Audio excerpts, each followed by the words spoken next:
nang giturn over sa kasundaluhan sa 401st Infantry United Fight Brigade ubos sa pagpangulo ni Brigadier General Francisco F. Lorenzo Jr.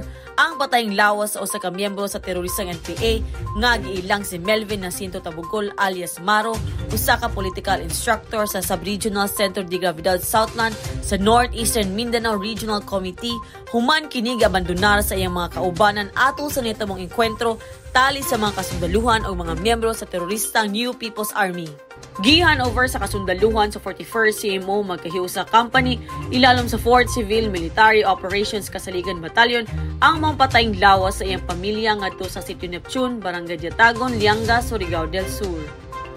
Sa laing bahin, ang pamilya ni Melvin mipadayag sa ilang kinasingkasing nga pagpasalamat sa kasundaluhan, kapulisan ug lokal na paggamhanan sa Lianga tungod sa saktong pag-atiman ug paghatag niini og usa ka disenteng lubong.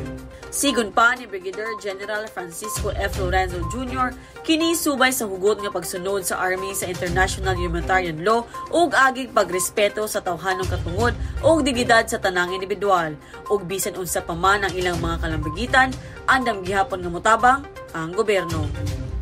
Marman Langit para sa Kasaligan News.